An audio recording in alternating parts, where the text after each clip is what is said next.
Member for York-Simcoe. Thank you very much, Mr. Speaker.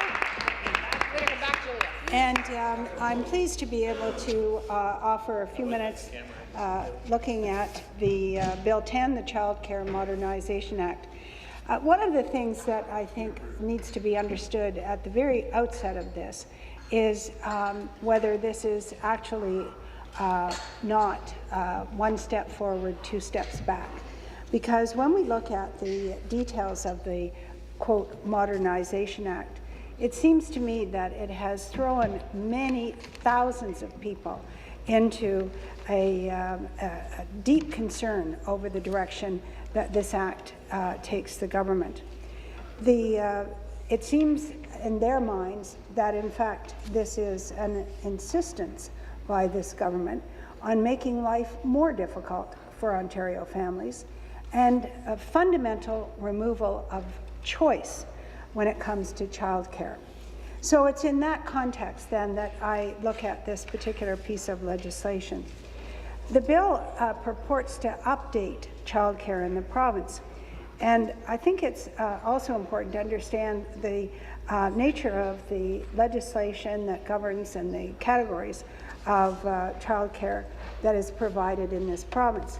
Today we have three different categories. Private in-home daycares, which have fewer than 5 or fewer children. They, however, if there's more than one location, the centre becomes a private home care daycare agency that must be licensed under current legislation. And finally, we have day nurseries, which have more than 5 children and must be licensed as well.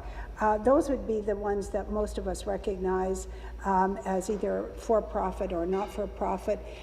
They're standalone, or they're part of schools or leisure centres or something like that.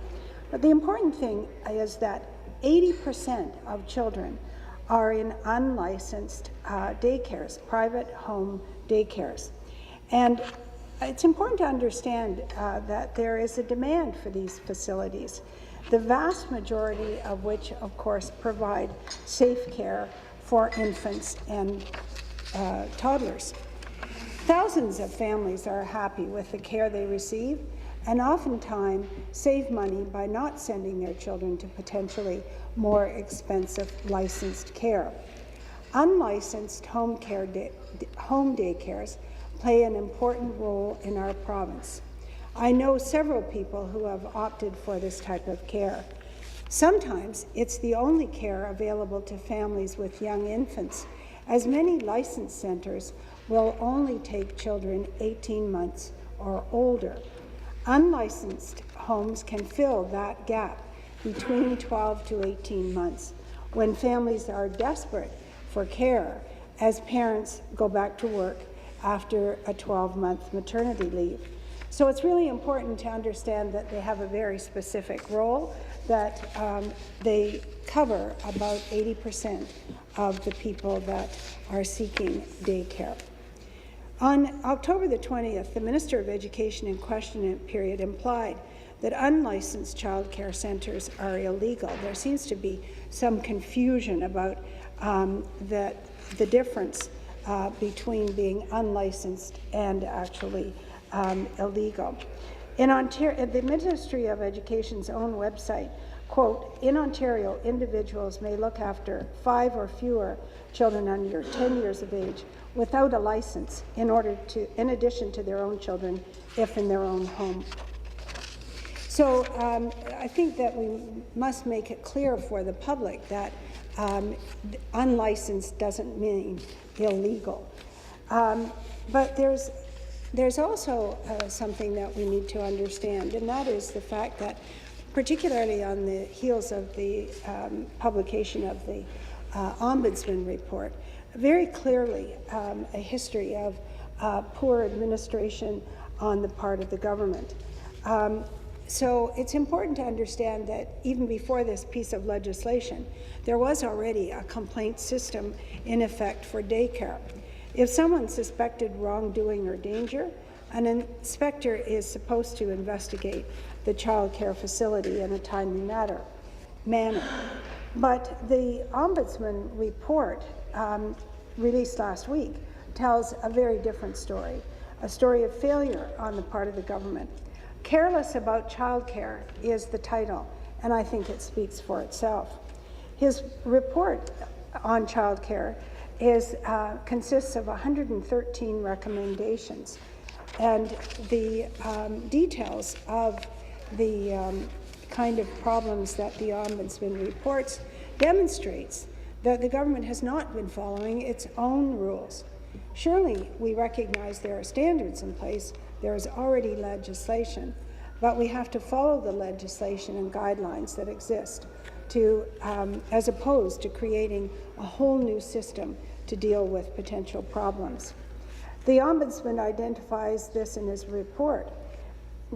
Point 1, sloppy, inconsistent complaint intake practices and an inadequate complaint tracking system. 2, ministry guidelines not followed, inspections delayed or never done. Staff untrained in conducting investigations or on legislation they enforce. Poor inspection practices, careless evidence gathering, and failure to involve or educate parents about daycare standards and facilities that are not in compliance with them. These are some of the details that the Ombudsman report deals with, and he refers to it as, quote, a legacy of dysfunction by this government. And the fact that for all of us, the disturbing information that government officials ignored numerous complaints shows that this government was failing to protect children. As I said, there is already a system in place. It was not being used. I suggest that we first look at the legislation that is in place and look at what we should be doing. The government is unfairly attempting to change the rules for families with young children. Bill 10 will in effect destroy the childcare system that is currently in place and make it difficult for these centres to continue to operate. It also threatens the livelihood of thousands of people and causing unnecessary chaos for families needing to find care. But Bill 10 does not provide any solutions that will ensure when thousands of daycare spaces close, there will be a vast shortage of licensed centres. Where will children go when their unlicensed centres close? Where is the government's plan for the 80% of Ontario's children that will be forced out? And of course, in turn, will families find themselves having to look at giving up a job in order to look after their children? Increasing government regulation, according to this proposed piece of legislation, and oversight in existing centres will also mean that childcare costs will inevitably soar in order to fund the growing bureaucracy, licensing costs, and increased inspections. There are currently thousands of children in unlicensed care. Who will be able to perform those inspections? What infrastructure is in place, or will we need to create a new system from scratch? We know that even with the current system, it can take time to have an inspection done. It seems that having more inspectors at a greater cost would be the only way to make Bill 10 work. If that's the case, then we're going to be spending more on childcare while actually providing less childcare. We're spending more on inspectors and the whole infrastructure of a childcare bureaucracy without actually increasing the number of spaces. If there's extra money in the childcare fund, then we should be reducing the cost for families.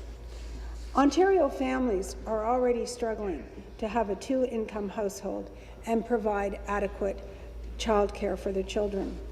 Ontario has the highest childcare costs in Canada. According to a 2013 Globe and Mail report, a study by the Organization for Economic Cooperation and Development indicates the monthly average cost for infants in Ontario is $1,100. That's an annual cost of $13,000. You can think of this as a second mortgage. Childcare costs are already extremely high, especially compared to other provinces. Manitoba's, for instance, is $631. Creating more red tape, more regulations, and increased operating costs for Ontario centres in Ontario will only make it more difficult on the books of families and business. Mr. Speaker, in the last 5 years, I've spoken with hundreds of small businesses over that time and have heard the horror stories about regulations and red tape. Some businesses have said that they can't keep up with the regulations and costs that it takes to be a small business in Ontario. Some businesses, depending on the industry, must deal with a plethora of agencies, boards, and commissions and meet requirements from all of them. And sometimes the requirements for one are in competition with another. I used this example the other day when discussing Bill 18, but I think it's a great example. In 2012, the Ontario Home Builders Association said there were 28 ABCs, agencies, boards, and commissions, that home builders have to deal with.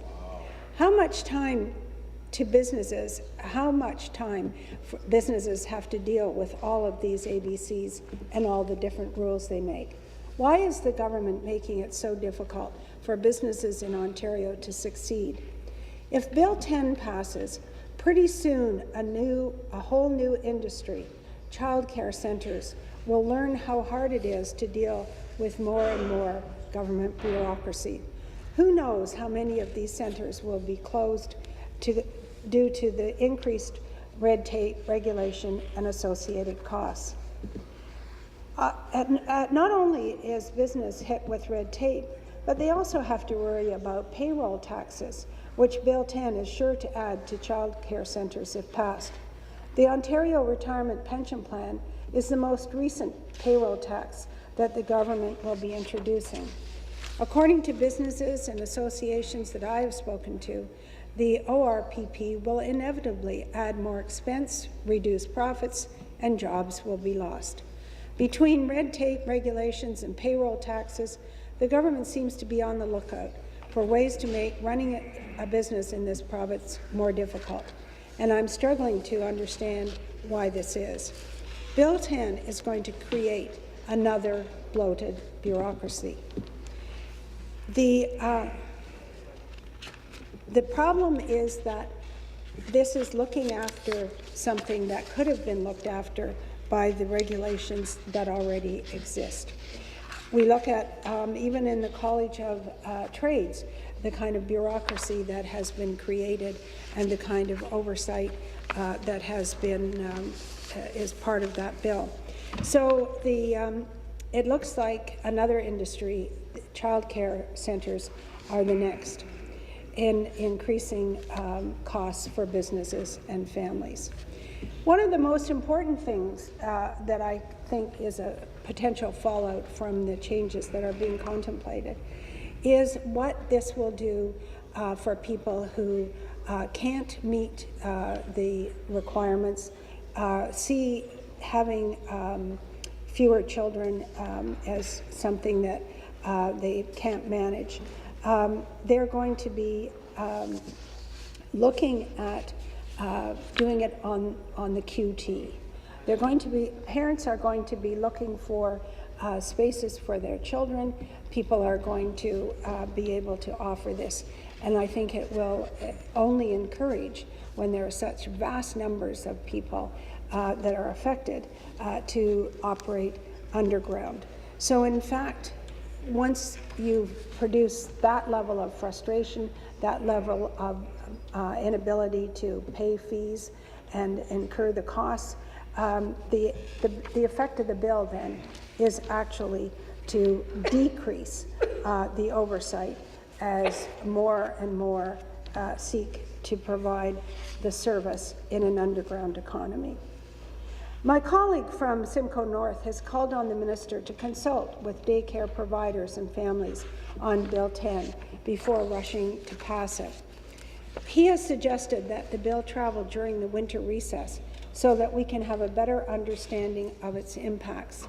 We have received letters already about how the bill will negatively affect daycare providers and families with young children. But it seems that it would be good for the minister to hear these stories firsthand from the people who have to live with the effects of the bill every day. Families and child care providers should be consulted on this bill so that we ensure that any new legislation will help, not hurt families and children.